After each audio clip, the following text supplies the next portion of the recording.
জান্নাতে যাওয়ার পথে বাধাগুলো কি কি আমরা আজ সেরকম 16টি বাধার কথা জানবো। কয়টি বাধা? 16টি বাধার কথা জানবো। 16 শ্রেণীর হতভাগা মানুষের কথা জানবো। কোরআন এবং হাদিসের আলোকে আমরা কিছু হতভাগা মানুষের কথা জানি, যে মানুষগুলো হয়তো নামে মাত্র, তাদের অনেকে মুসলমানও, হয়তো অনেকে নামাজ কালামও পড়ে, কিন্তু জান্নাতে তারা যেতে পারবে না। কারা সে হতভাগা মানুষ? যারা হয়তো তাদের অনেকে আছে মুসলিমই না, আবার অনেকে আছে যারা মুসলমান হওয়ার সত্ত্বেও, নামে মুসলমান হওয়ার সত্ত্বেও জান্নাতে প্রবেশ করতে পারবে না। জান্নাতে যাওয়ার পথে বাধাগুলো কি কি আমরা আজ সেরকম 16টি বাধার কথা জানবো। কয়টি বাধা?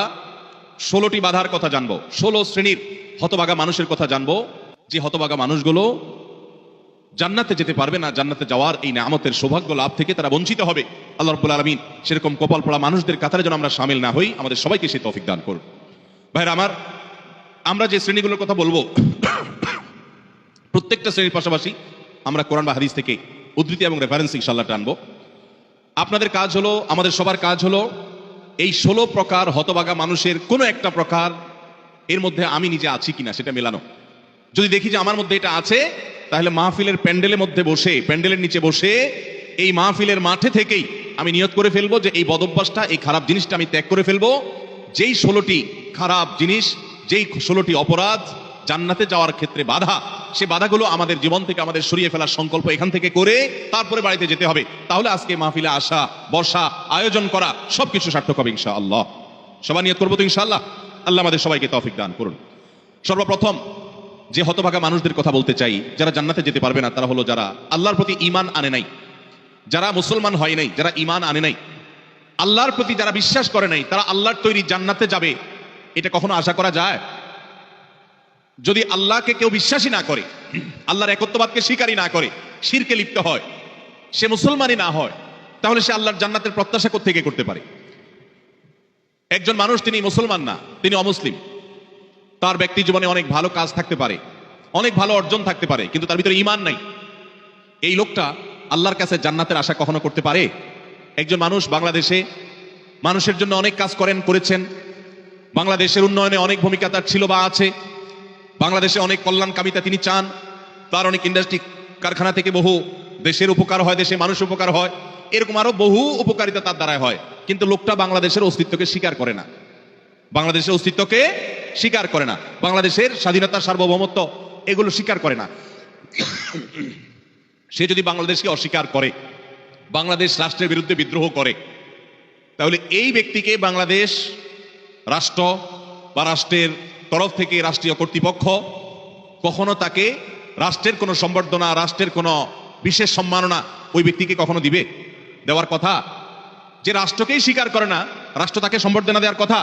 তার হতে পারে অনেক অর্জন আছে, হতে পারে অনেক অবদান আছে, তার একটারও 2 পয়সার কোনো মূল্য থাকবে না যদি সে রাষ্ট্রটাকে কি করে? অস্বীকার করে। ঠিক একইভাবে যে আমার রবকে মানে না, যার আল্লাহর প্রতি ঈমানই নেই, বিশ্বাসই নেই, তার হাজারটা ভালো কাজ থাকতে পারে, আল্লাহ রাব্বুল আলামিনের কাছে সে কখনো জান্নাত প্রত্যাশা করতে পারে? যে আল্লাহকে স্বীকার করে না, সে আল্লাহর কাছে জান্নাত কিভাবে আশা করে? এই জন্য ভাইরা আমার, সহিহ মুসলিমের হাদিসে আসছে, নবী করিম সাল্লাল্লাহু আলাইহি ওয়াসাল্লাম বলেছেন, লা তাদখুলুল জান্নাতা হাত্তা তুমিনু, তোমরা ততক্ষণ পর্যন্ত জান্নাতে প্রবেশ করবে না যতক্ষণ পর্যন্ত তোমরা ঈমানদার হবে না। অর্থাৎ ঈমানদার না হলে জান্নাতে যাওয়ার কোনো সুযোগ নেই। এই প্রথম শ্রেণীর মানুষ, তারা দুনিয়া থেকে যদি ঈমান ছাড়া যায়, তাহলে সেক্ষেত্রে চিরকাল তারা জান্নাতে নিষিদ্ধ থাকবে, অনন্ত অসীমকাল জাহান্নামে তারা থাকবে, জান্নাতে কখনোই আসতে পারবে না। আর বাকি 15 শ্রেণীর মানুষ যারা আছে, এরা এক সময় তাদের পাপ এবং অপরাধের প্রায়শ্চিত্ত করার পর, এর শাস্তি পাওয়ার পর আল্লাহ তাআলা চাইলে তাদেরকে জান্নাতে দিতে পারেন, এবং তাদের ঈমান যদি থাকে, কোনো না কোনো সময় তারা জান্নাতে যাবে, তাদের গুনাহগুলো মাফ হওয়ার পর অথবা শাস্তি হওয়ার পর, যেহেতু তারা ঈমানদার। এটাই হলো আহলুস সুন্নাহ ওয়াল জামাতের বিশ্বাস এবং আকীদা, যে মুরতাকিবে কাবিরা গুনাহ করে দুনিয়া থেকে যদি কেউ জাহান্নামী হয়ে যায়, সে চিরকাল, অনন্ত অসীমকাল জাহান্নামে থাকবে না, বরং সেখান থেকে এক সময় সে বের হয়ে আসবে। এটাই আহলুস সুন্নাহ ওয়াল জামাতের আকীদা। মুতাজিলা সহ কিছু ভ্রান্ত ফেরকার মানুষের বিশ্বাস হলো যে জাহান্নামে একবার যে যাবে সে চিরকাল সেখানে থাকবে। বিভিন্ন আয়াতের অপব্যাখ্যা তারা করে থাকেন। যাই হোক, তাহলে প্রথম শ্রেণীর কথা আমরা জানলাম, যারা জান্নাতে নো এন্ট্রি, তাদের জান্নাতে প্রবেশের সুযোগ থাকবে না, তারা হলো যাদের আল্লাহর প্রতি ঈমান নাই, যারা মুসলমান না, যারা ঈমানদার না, তারা চিরকালের জন্য জান্নাতে নিষিদ্ধ থাকবে। 1 নাম্বার 2, দ্বিতীয় যে প্রকারের মানুষ জান্নাতে যেতে পারবে না, বা দ্বিতীয় যে বিষয়টি জান্নাতে যাওয়ার পথে বাধা, সেটি হলো আত্মীয়তার সম্পর্ক ছিন্ন করা। রক্ত সম্পর্কীয় আত্মীয়কে যদি কেউ স্থায়ীভাবে ছিন্ন করে, তাদের সাথে সম্পর্ক যদি একবারে কাট করে ফেলে, বুখারী মুসলিম এক যুগে বর্ণনা করেছেন, নবী করিম সাল্লাল্লাহু আলাইহি ওয়াসাল্লাম বলেছেন, লা ইয়াদখুলুল জান্নাতা কাতি', আত্মীয়তার সম্পর্ক ছিন্ন করে দেয়, যে এই ব্যক্তি জান্নাতে প্রবেশ করবে না, সে জান্নাতে প্রবেশ করবে না। অতএব আত্মীয়তার সম্পর্ক যারা ছিন্ন করেছেন তারা তওবা করতে হবে। আপনার ভাই, আপনার বোন, শত বাধা হতে পারে, শত ঝামেলা হতে পারে, শত গন্ডগোল হতে পারে, আপনার চাচা, আপনার ফুফু, আপনার মা বাপ, আপনার সন্তান সন্ততি, আপনার মামা, আপনার খালা, এরা সবাই আপনার রক্ত সম্পর্কীয় আত্মীয়। এদের সাথে আপনি স্থায়ী সম্পর্ক ছিন্ন করবেন এই সুযোগ কিন্তু ইসলাম আপনাকে রাখে নাই। হ্যাঁ, যদি এমন হয় যে তাদের সাথে সম্পর্ক রাখতে গেলে আপনার জীবন হুমকির মধ্যে পড়ে, আপনি বিপর্যস্ত হন, আপনাকে তারা ক্ষতি করে, তো শুধু ক্ষতি থেকে বাঁচার জন্য আপনি দূরে আসেন, সেটা ভিন্ন বিষয়। কিন্তু সম্পর্ক যদি একেবারে স্থায়ীভাবে ছিন্ন করেন, বিশেষ করে দুনিয়াবি ঠুনকো অজুহাতে, ঠুনকো কারণে, কোনো কারণে মনোমালিন্য হয়েছে আর চিরকালের জন্য সম্পর্ক ছিন্ন করে দিলেন, তো এটা হারাম। এই লোক যদি নামাজিও হয়, এই লোক যদি ওয়াজ মাহফিলেও আসে, এই লোক যদি জিকির আজকারও করে, এই লোক যদি তাসবিহ তেলাওয়াতও করে, যেহেতু সে আত্মীয়তার সম্পর্ককে ছিন্ন করে ফেলেছে, এই লোক জান্নাতে প্রবেশ করতে পারবে না যতদিন না সে তওবা করে তার পাপ থেকে, অপরাধ থেকে সে ফিরে না আসছে। ভাইরা আমার, তাহলে জান্নাতে যাওয়ার ক্ষেত্রে দ্বিতীয় বড় বাধা হলো এই বিষয়টি, অর্থাৎ আত্মীয়তার সম্পর্ক ছিন্ন করা। আর প্রথম বাধার কথা বলেছি হলো বেঈমানি, কুফরি, আল্লাহর প্রতি অবিশ্বাস এবং শিরক, এগুলো জান্নাতে যাওয়ার ক্ষেত্রে সবচেয়ে বড় বাধা, স্থায়ী বাধা। আর দ্বিতীয়টি হলো আত্মীয়তার সম্পর্ক ছিন্ন করা। নাম্বার 3, চগলখড়ি করা। এই বদভ্যাস আমাদের সমাজে এখন প্রচুর পরিমাণে আছে। অনেক মানুষ আছে দেখবেন মুখে দাঁড়িয়ে আছে, মাথায় টুপিও আছে, হয়তো নামাজ কালামও পড়ে, কিন্তু চগলখড়ির বদভ্যাস আছে, এই চরিত্রটা আছে যে আমার কাছে এসে ওনার বদনামি করবে, ওনার কাছে গিয়ে আমার বদনামি করবে, আমার কাছে এসে আমাকে পামপট্টি দিবে, ওনার কাছে গিয়ে ওনারে পামপট্টি দিবে। এরকম লোক আছে না নাই? ঘরে ঘরে, আল্লাহ মাফ করুন, আমাদের অনেকের মধ্যে এই চরিত্রটা আছে না নাই? নবী করিম সাল্লাল্লাহু আলাইহি সাল্লাম এই চগলখড়ি সম্পর্কে সহিহ মুসলিম বর্ণিত হাদিসে বলেছেন, লা ইয়াদখুলুল জান্নাতা নাম্মাম, চগলখড় জান্নাতে প্রবেশ করবে না। জান্নাতে প্রবেশের ক্ষেত্রে আরেকটি বড় বাধা, আরেকটি বড় দেয়াল, আরেকটি বড় প্রাচীর হলো এই চগলখড়ির চরিত্র। ভাইরা আমার, আসুন তওবা করি, চগলখড়ি করব না। কারণ ভালো কিছু পেলে সেটা তার পেছনে অন্যদের কাছে বলবো, আর মন্দ কিছু হলে তার সামনে বলবো। তার সামনে এসে একরকম, তার পেছনে গিয়ে আরেক রকম, সামনে এসে তার প্রশংসা, পেছনে গিয়ে তার দুর্নাম। এই দুশ্চরিত্র অনেক অনেক নেকামলকারী মানুষ, নামাজ কালামওয়ালা মানুষ, জিকির আজকারওয়ালা মানুষ, অনেক ইসলামের কাজ করেওয়ালা মানুষ, দাওয়াতের কাজ করেওয়ালা মানুষ, তাদের মধ্যে এই বদভ্যাস, এই দুশ্চরিত্র, এই খারাপ জিনিস আছে। ভাইরা আমার, আমরা বেশিরভাগ মানুষ চুরি করি না, ডাকাতি করি না, মদ খাই না, মানুষ হত্যা করি না, জেনা করি না, খুন খারাপি করি না, ছিনতাই রাহাজানি করি না। বেশিরভাগ মানুষ এই মাহফিলে আমরা যারা আছি, আমার কথা যারা শুনছেন, বেশিরভাগ মানুষই এই মোটা মোটা বড় বড় অপরাধগুলো আমরা করি না। কিন্তু কিছু কিছু অপরাধ আছে যেগুলো আমরা যে করি, সেগুলো অপরাধ যে আমরা জানিও না, সে বিহিত নাই, সে চিন্তাও নাই, কারণ সামনে গিয়ে একরকম, পেছনে গিয়ে আরেক রকম। এই মুনাফিকি আমি করব না, এই কপটতা আমি করব না, এই 2 নম্বরে আমি করব না, এই প্রতারণা আমি করব না। কোনো মানুষের সামনে গিয়ে ভালো সাজবো, পেছনে গিয়ে দুর্নাম করব না, আরেকজনের কাছে গিয়ে তার দুর্নাম করা, আর আবার তার কাছে গিয়ে আরেকজনের দুর্নাম করা, অর্থাৎ দুজনের মধ্যে লাগালাগি করে দেওয়ার জন্য যে ভূমিকা, সেই ভূমিকা অবতীর্ণ হওয়া, এই চগলখড়ি, এটা হলো জান্নাতে যাওয়ার ক্ষেত্রে তৃতীয় বড় বাধা। চগলখড়, সে জান্নাতে নো এন্ট্রি থাকবে। আল্লাহ তাআলা আমাদের সবাইকে বদভ্যাস পরিত্যাগ করার তৌফিক দান করুন। নাম্বার 4, প্রতিবেশীকে যে কষ্ট দেয়, এই লোক জান্নাতে যেতে পারবে না। জান্নাতে যাওয়ার ক্ষেত্রে বড় বাধা হলো এই বদভ্যাস এবং খারাপ জিনিস, এই অপরাধ, প্রতিবেশীকে কষ্ট দেওয়া। এটাকেও আমরা অনেকে গুনাহের কাজ মনে করি না। অনেক লোক আছে দেখবেন, গোটা দুনিয়ার সব মানুষের সাথে তার সম্পর্ক ভালো, কিন্তু নিজের প্রতিবেশীর সাথে সম্পর্কটা কি নাই?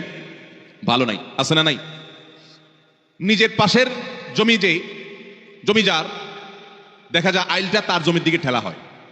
আছে না নাই? তাহলে এটা প্রতিবেশী হক আদায় হলো না হক নষ্ট হলো?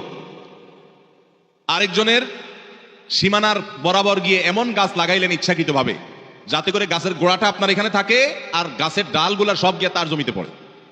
আছে না নাই? অনেক ভালো ভালো মানুষ, অন্য দিক থেকে ভালো, এরকম অনেক মানুষ এই কাজ করে, কি করি না আমরা?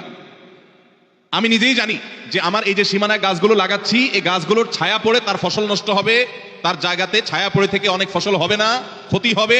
তারপর আমি লাগাই, ক্ষতি করার জন্যই লাগাই, যে গাছের গোড়াটা আমার থাকবে, আগাটা সব তার ঘাড়ের উপরে, তার জমির উপরে গিয়ে পড়বে, তার সীমানার উপরে গিয়ে পড়বে, ভোগ করবো আমি। আছে না নাই? ভাইরা আমার, হাঁস দিয়ে, মোরগ দিয়ে, সন্তান দিয়ে, বিভিন্ন ভাবে প্রতিবেশীকে আমরা অনেকে কষ্ট দেই। নবী করিম সাল্লাল্লাহু আলাইহি ওয়াসাল্লাম সহিহ মুসলিম বর্ণিত হাদিসে বলেছেন, লা ইয়াদখুলুল জান্নাতা মান লা ইয়ামানু জারুহু বাওয়াইকাহু, যে ব্যক্তির প্রতিবেশী তার হাত, মুখ, এগুলোর কষ্ট দ্বারা, তার ক্ষতি এবং অনিষ্ট থেকে যে ব্যক্তি নিরাপদে থাকে না, অর্থাৎ প্রতিবেশীকে যে শান্তিতে রাখে না, প্রতিবেশীকে বিভিন্ন ভাবে কষ্ট দেয়, এই ব্যক্তি জান্নাতে প্রবেশ করতে পারবে না। আপনারা অনেক একটা হাদিস শুনেছেন, বিখ্যাত প্রসিদ্ধ একটা হাদিস।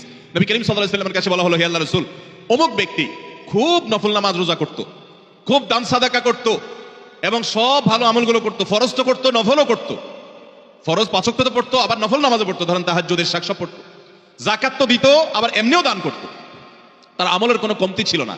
একটা দুর্বলতা ছিল যে প্রতিবেশীকে সে কষ্ট দিত, ঝগড়াঝাটি করতো, তাদের হক নষ্ট করতো। নবী করিম সাল্লাল্লাহু আলাইহি সাল্লাম বলেছেন সে জাহান্নামী। তোমরা যার কথা বলেছ আল্লাহ তাআলা ওহীর মাধ্যমে নবীকে জানিয়ে দিয়েছেন তার পরিণতি হলো জাহান্নাম। তার কোনো নামাজ, তার কোনো রোজা, তার কোনো ইবাদত, তার কোনো দান সাদাকা এগুলো তাকে রক্ষা করতে পারে না, সে জাহান্নামে যাবে, কারণ তার প্রতিবেশীকে সে কষ্ট দিয়েছে। এর বিপরীতে নবীজি সাল্লাল্লাহু আলাইহি সাল্লামকে বলা হলো যে আরেকজনের কথা আমরা জানি, শুধু ফরজ নামাজগুলো পড়তো, নফল নামাজ পড়ার সময় পাইতো না, শুধু ফরজ কাজগুলো করতো, অতিরিক্ত দান সাদাকার সুযোগও পেত না, কিন্তু তার একটা ভালো গুণ ছিল, সে প্রতিবেশীদের সাথে সুসম্পর্ক বজায় রাখতো। তারা যদিও খুব বেশি ভালো ছিল না, কিন্তু সে ভালো থাকার চেষ্টা করতো, নিজে থেকে তাদের যেন কষ্ট না হয় এটা খেয়াল রাখতো। নবী সাল্লাল্লাহু আলাইহি সাল্লাম বলেছেন এই লোকটা জান্নাতি। ভাইরা আমার, প্রতিবেশী যে কত বড় একটা ব্যাপার এটা আমরা বেশিরভাগ মানুষ বুঝি না। গ্রাম বলেন, শহর বলেন, বেশিরভাগ জায়গায় আমরা প্রতিবেশীর হক নষ্ট করি। প্রতিবেশী কে জানেন? আপনার রক্ত সম্পর্কীয় আত্মীয়, যেমন মা বাবা, সন্তান সন্ততি, ছেলে মেয়ে, ভাই বোন, একেবারে এ ক্লাসের আত্মীয়, যারা এ ক্লাসের প্রথম সারির, যারা রক্ত সম্পর্কীয় আপনার বাবার দিককার, বাপ মা, ছেলে মেয়ে, ভাই বোন, চাচা ফুফু, এদেরকে বলা হয় এ ক্লাসের আত্মীয়, একদম প্রথম শ্রেণীর। এই আত্মীয়দের পরে সবচেয়ে যার হক আপনার কাছে সবচেয়ে বেশি, তারা হলো আপনার প্রতিবেশী। বেশিরভাগ ক্ষেত্রে দেখবেন প্রতিবেশীর সাথে সম্পর্ক ভালো নাই, আইল ঠেলাঠেলি, গন্ডগোল, ফাসাদ, ঝগড়াঝাটি, মারামারি, গ্রামে এক ধরনের, শহরে আরেক ধরনের। শহরে ধরেন ধুমধাড়াক্কা গানের ভলিউম দিয়ে আশপাশের প্রতিবেশীকে কষ্ট দিচ্ছেন, ময়লাটা বের করে আপনি আপনার দরজার সামনে রাখছেন, প্রতিবেশী বের হয়ে নাকে হাত দিতে হয়েছে, আপনার জুতাগুলো তার ফ্ল্যাটের সামনে চলে গেছে, তাকে আপনি কষ্ট দিচ্ছেন, আপনার বিল্ডিং এর পাশের জায়গাটা খালি আছে, ময়লাটা সেখানে ফেলতেছেন, আপনার বাচ্চাদেরকে দিয়ে তারে কষ্ট দিচ্ছেন, গ্রামে দেখা যায় হাঁস মুরগি দিয়ে প্রতিবেশীকে কষ্ট দিচ্ছেন, আপনার ছাগল গিয়ে তার জিনিসপত্র খেয়ে ফেলছে, আপনার বাচ্চারা গিয়ে তাকে ডিস্টার্ব করছে, আপনার গাছগুলো গিয়ে ছায়া হয়ে তার জায়গাতে ক্ষতি করছে, তার জায়গা বরাবর আপনি পুকুর কাটতেছেন যাতে করে ভেঙে আপনার এখানে পড়ে। এক কথায় নানাভাবে আমরা প্রতিবেশীকে ক্ষতিগ্রস্ত করছি। এমনকি অনেক মানুষ অন্য অনেক ক্ষেত্রে প্র্যাকটিসিং মুসলমান হওয়ার সত্ত্বেও এই কাজটা করছে। নবী সাল্লাল্লাহু আলাইহি ওয়াসাল্লাম বলেছেন খবরদার, যে ব্যক্তি প্রতিবেশীকে কষ্ট দেয়, প্রতিবেশী তার হাত মুখ দ্বারা কষ্ট পায়, এই লোক জান্নাতে যেতে পারবে না। তাহলে 4 নম্বর আমরা পেলাম, জান্নাতে যাওয়ার ক্ষেত্রে বাধা হলো প্রতিবেশীকে কষ্ট দেওয়া। আল্লাহ তাআলা এই বদঅভ্যাস এবং এই গুনাহ থেকে, অপরাধ থেকে আমাদেরকে বেরিয়ে আসার তৌফিক দান করুন। নবী করিম সাল্লাল্লাহু আলাইহি ওয়াসাল্লাম বলেছেন, প্রতিবেশী সম্পর্কে জিবরিল আমাকে এত বেশি সাবধান করেছে যে আমার মনে হচ্ছিল জিবরিল না জানি এসে বলে, আপনার মৃত্যুর পর আপনার সম্পদে বাবা মা ছেলে মেয়ে যার যার সম্পদের ভাগ আছে, এর মধ্যে প্রতিবেশীর একটা ভাগ আছে, এইটা না জানি কখন বলে, আমি সেই চিন্তা করছিলাম, কারণ এতবার এসে জিবরিল আমাকে সাবধান করছে যে খবরদার প্রতিবেশীর ব্যাপারে কেয়ারফুল থাকতে হবে, সতর্ক থাকতে হবে। আমরা সতর্ক থাকবো তো ইনশাআল্লাহ। নাম্বার 5, অহংকারী ব্যক্তি, যে অহমিকা দেখায়, দম্ভ করে, গরিমা নিয়ে চলে, মানুষকে মানুষ মনে করে না। কারোর টাকার গরম আছে, কারোর নাম যশ খ্যাতির গরম আছে, কারোর ক্ষমতার গরম আছে। আল্লাহ তাআলা এক একজনকে এক একটা দিয়ে পরীক্ষা করেন। এগুলোর মাধ্যমে যারা অহংকারী হয়ে যায়, এগুলোর কারণে যারা অহংকারী হয়ে যায়, এই অহংকারী ব্যক্তি কখনো জান্নাতে যাবে না। সহিহ মুসলিমের হাদিসে আসছে, নবী করিম সাল্লাল্লাহু আলাইহি ওয়াসাল্লাম বলেছেন, লা ইয়াদখুলুল জান্নাতা মান কানা ফি কলবিহি মিসকালু যাররাতিন মিন কিবরিন, যেই ব্যক্তির অন্তরে যাররা পরিমাণ অহংকার থাকবে, দম্ভ থাকবে, এই মুতাকাব্বির অহংকারী ব্যক্তি জান্নাতে কখনো প্রবেশ করবে না। আল্লাহ রাব্বুল আলামিন হাদিসে কুদসিতে বলেছেন, অহংকার হলো আমার চাদর। অহংকার হলো কার চাদর ভাই? আল্লাহ তাআলার চাদর। এই চাদর নিয়ে যদি কেউ টানাটানি করে, আল্লাহ রাব্বুল আলামিন তাকে ছিন্ন বিচ্ছিন্ন করে ছাড়বেন, তাকে আল্লাহ তাআলা কখনো জান্নাত দিবেন। এজন্য ভাইরা সবসময় বিনয়ী হয়ে থাকতে হবে। জান্নাতি লোকদের কিছু মার্কা আছে, এর ভিতরে একটা মার্কা হলো তারা বিনয়ী থাকবে, মাটির মানুষ হয়ে থাকবে, নিরীহ হয়ে থাকবে, তাদের উপরে সবাই চড়াও হতে চাইলেও তারা চড়াও হবে না, অর্থাৎ বিনম্র থাকবে। এটা জান্নাতি লোকদের মার্কা। এই জন্য ভাইরা বিনয়ী হতে হবে। 5 নম্বর, যারা জান্নাতে যেতে পারবে না, জান্নাতে যাওয়ার ক্ষেত্রে বাধা হলো অহংকার, সে অহংকারী মানুষ। 6 নম্বর হলো প্রতারক, 7 নম্বর হলো দান করে খোটা দেয় যে সে, আর 8 নম্বর হলো কৃপণ। আর এই তিনটি তিরমিজি বর্ণিত হাদিসে বর্ণিত হয়েছে। নবী করিম সাল্লাল্লাহু আলাইহি ওয়াসাল্লাম বলেছেন, লা ইয়াদখুলুল জান্নাতা খাব্বুন ওয়ালা মান্নানুন ওয়ালা বাখীল, যে ব্যক্তি কাউকে প্রতারণা করে, ধোঁকা দেয়। এখন আমাদের সমাজে মুসলমানদের মধ্যে ধোঁকা দেনওয়ালা মানুষের সংখ্যা কি কম না বেশি? দোকানদার বলেন, ব্যবসায়ী বলেন, চাকরিজীবী বলেন, যার কথাই বলেন, এমনকি নেতারা বলেন, জনগণকে ধোঁকা দেয়। ঠিক না ভাই? ঠিক। সবাই যার যার জায়গা থেকে কে কাকে ল্যাং মারবে, কে কাকে ধোঁকা দিবে, এটাই হলো আমাদের কাজ এখন। অথচ ধোঁকাবাজ, প্রতারক, চিটার, বাটপার, এই লোকগুলো কখনো জান্নাতে যেতে পারবে? নবী করিম সাল্লাল্লাহু আলাইহি ওয়াসাল্লাম হাদিস বলছে যে প্রতারক জান্নাতে যাবে না। দ্বিতীয়ত মান্নান, অর্থাৎ দান করে যে খোটা দেয়, এই লোকও জান্নাতে যেতে পারবে না। দান করে খোটা দেওয়ার বদভ্যাস আছে না নাই আমাদের অনেকের? দান করেছেন আল্লাহকে খুশি করার জন্য, যদি আপনি খোটা দেন তাহলে আপনার দান বরবাদ হয়ে যায়, ওটা নষ্ট হয়ে যায়। আল্লাহ বলেছেন, লা তুবতিলু সাদাকাতিকুম বিল মান্নি ওয়াল আযা, তোমরা দান করার পর খোটা দিয়া, কষ্ট দিয়া, যাকে দান করছো তাকে কষ্ট হয় এরকম কথা বলে ওই দানকে বরবাদ করে দিও না। আমরা অনেকে এই কাজ করি। দান করেছেন, ওই ব্যক্তির কাছ থেকে থ্যাঙ্কসের আশাও করবেন না। থ্যাঙ্কস মানে কৃতজ্ঞতা, সে আদায় করবে, শুকরিয়া দিবে, সে আপনার স্বীকৃতি দিবে, এই আশাটাও আপনি করতে যাবেন না। আল্লাহ কোরআনে কারীমে সূরা দারের মধ্যে জান্নাতি এবং নেককারদের বৈশিষ্ট্য বলতে গিয়ে বলেছেন, ওয়ায়ুতঈমুনা আত-তাআমা আলা হুব্বিহি মিসকিনাও ওয়া ইয়াতীমান ওয়া আসীরা।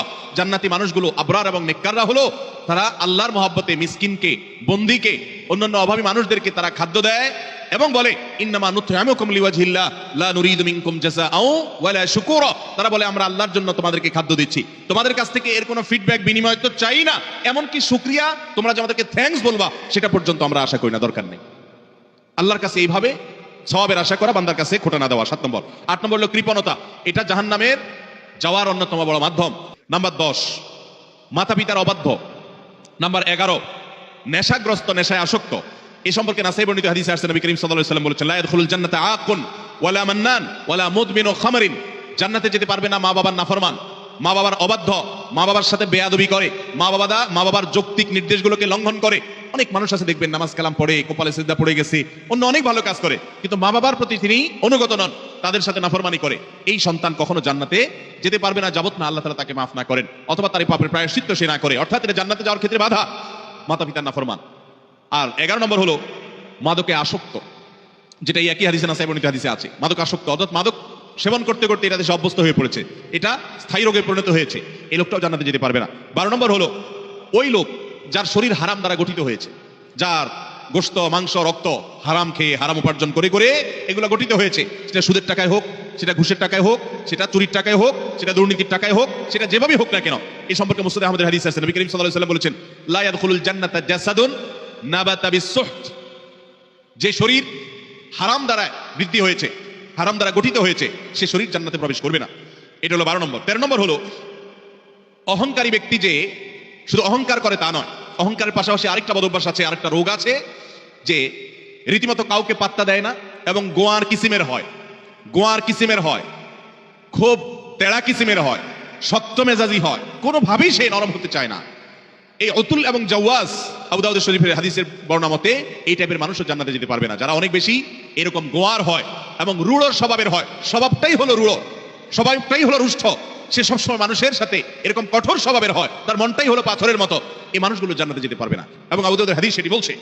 আর 14 নম্বর হলো গণক, যে ভবিষ্যতে কি হবে না হবে মানুষের সমস্ত গণক গণনা করে বিভিন্ন খবর বলে দেয়। অনেক সময় এগুলো সত্যও হয় এবং কুফরি কালাম করে শয়তানের আশ্রয় নিয়ে ব্ল্যাক ম্যাজিকের মাধ্যমে, জাদুবিদ্যার মাধ্যমে বিভিন্ন ভাবে এরকম অনেক কিছু বলতে পারে তারা, এবং সেগুলো খেটেও যেতে পারে, অস্বাভাবিক নয়।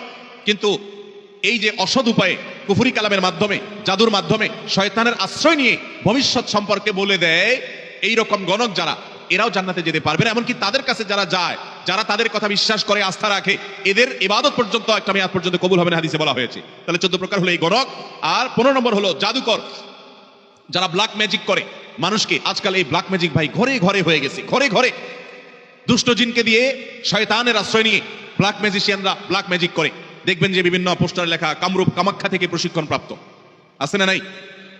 ফেসবুকে দেখবেন বিভিন্ন কমেন্টের কম পোস্টার পোস্ট করে অনেক অনেক লোক। আবার অনেক সময় দেখবেন বিভিন্ন জায়গায় জায়গায় এগুলো আছে। ঘরে ঘরে দেখবেন এমন অনেক রোগী আছে যেই রোগীদের কোনো ট্রিটমেন্ট ডক্টররা করতে পারছেন না, দেশ বিদেশ ঘুরে, বহু হাসপাতাল ঘুরে, বহু ট্রিটমেন্ট নিয়েও কোনো চিকিৎসা করাতে পারছেন না, কোনো ট্রিটমেন্ট হচ্ছে না, সুস্থ হচ্ছে না। এগুলোর একটা অংশ, আমি সবগুলো বলছি না, একটা বড় অংশ ব্ল্যাক ম্যাজিকের রোগী আস্তে আস্তে শেষ হয়ে যাচ্ছে। বিভিন্ন বর্ণনা আছে এই সম্পর্কে। ব্ল্যাক ম্যাজিক এটা ওটের উপর যদি পড়ে তো ওটকে পাতিল পর্যন্ত নিয়ে যায়, অর্থাৎ শেষ হয়ে যায়, জবাই করে খাওয়া ছাড়া উপায় থাকে না, আর মানুষকে কবর পর্যন্ত নিয়ে ছাড়ে।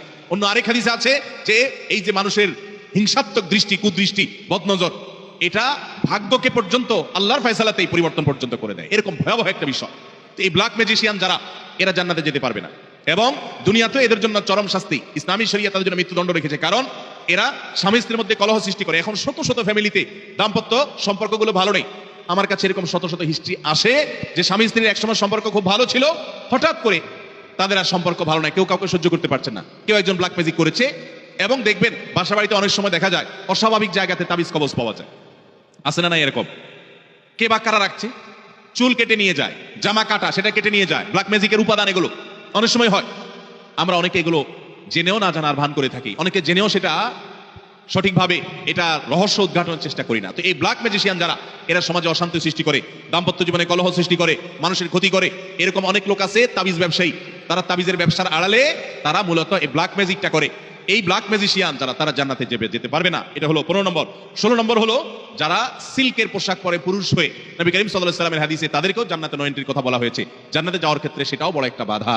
তাহলে 16 প্রকারের মানুষ পেলাম যারা জান্নাতে যেতে পারবে না বলে নবী করিম সাল্লাল্লাহু আলাইহি ওয়াসাল্লামের বিভিন্ন হাদিসে সাবধান করা হয়েছে, সতর্ক করা হয়েছে, কোরআনের বিভিন্ন আয়াতে সাবধান করা হয়েছে যে এই 16 প্রকারের মানুষ তারা জান্নাতে যেতে পারবে না। শুধু 16 প্রকার নয়, এরকম আরো আছে, কোরআন হাদিস ঘাটে পাওয়া যাবে। আমি 16 প্রকার শুধুমাত্র কোরআন এবং হাদিস থেকে আপনাদের জন্য উপস্থাপন করলাম যে এই মানুষগুলো জান্নাতে যেতে পারবে না। আমরা শুরুতে বলেছি ইমানদারের সবচেয়ে বড় চাওয়া হলো, টার্গেট হলো জান্নাতে যাওয়া। সে জান্নাতেই যদি যেতে না পারি, তাহলে আমার আর এই দুনিয়াতে আমার কর্ম, আমার ইমান, এগুলো আমাকে কি উপকার করলো? যদিও ইমান থাকলে আপনি এই সমস্ত গুনাহগুলো লিপ্ত হওয়ার কারণে জাহান্নামে গেলেও একসময় আপনি জান্নাতে আসবেন, এটাই আহলে সুন্নাত জামাতের আকীদা, এটাই বিশুদ্ধ বিশ্বাস। কিন্তু তারপরেও জাহান্নাম তো এমন জায়গা যেখানে এক মুহূর্তের জন্য গিয়ে সহ্য করার কথা নয়। অতএব ইমানদার প্রথম চান্সে জান্নাতে যেতে চাইবে। আর প্রথম চান্সে যদি জান্নাতে যেতে চান, জাহান্নামের কোনো স্পর্শ ছাড়া যদি জান্নাতে যেতে চান, তাহলে এই 16 বদঅভ্যাস থেকে, 16টি অপরাধ থেকে নিজেকে বাঁচাবার চেষ্টা করতে হবে। আল্লাহ আমাদের সবাইকে সে তৌফিক দান করুন।